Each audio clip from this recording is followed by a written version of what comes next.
Bonjour, cette semaine, j'ai décidé de changer mon sujet. Je comptais vous parler du sport durant la grossesse, mais j'ai décidé plutôt de vous parler de la santé mentale durant la grossesse.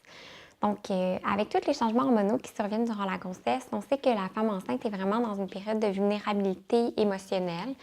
Donc, c'est vraiment important de le reconnaître autant pour soi-même que pour l'entourage. Donc, c'est normal que vous passiez d'une émotion à l'autre.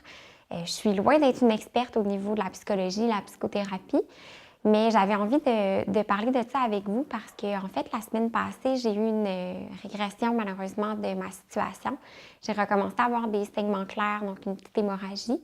Je vous avoue que ça m'a mis dans tous mes états. Fait que je vis malheureusement beaucoup de stress durant ma grossesse, puis c'est pas dans ma nature d'être anxieuse ou d'être stressée. Puis j'ai de la misère un petit peu de vivre avec tout ça, de voir un peu les pertes que je prends conscience durant ma grossesse.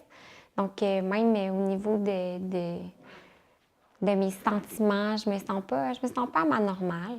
Fait que j'essaie d'adresser ça.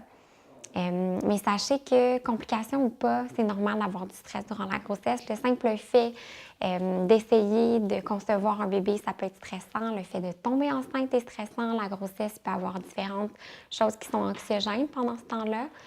On a aussi tout, si on pense à l'accouchement, ça peut être stressant en soi. On a aussi, évidemment, le fait de penser devenir parent, donc ça peut être anxiogène également. Donc, vraiment, peu importe la raison, soyez juste à l'écoute peut-être de comment vous vous sentez, puis essayez d'adresser ça pour améliorer vos symptômes, puis améliorer comment vous vous sentez.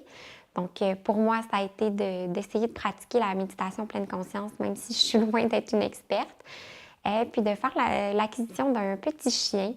Une petite folie parce que, disons que c'est du sport, mais ça m'occupe, ça réveille mon instinct maternel un petit peu, je pense aussi. Donc pour moi, ça a été ça. J'ai vraiment hâte de reprendre le yoga parce que c'est une pratique que j'avais beaucoup avant, mais j'attends le OK de mon médecin. Mais sinon, vraiment que ce soit de la méditation, du yoga, une consultation en psychologie, en psychothérapie, vivez juste pas avec des symptômes d'anxiété ou des traits dépressifs ou vraiment des sentiments que vous n'êtes pas bien, des inquiétudes. Adressez-le avec le professionnel de la santé ou avec votre médecin parce qu'on sait que la santé mentale, ben, c'est aussi important que la santé physique. Sur ces belles paroles, je vous dis à la semaine prochaine.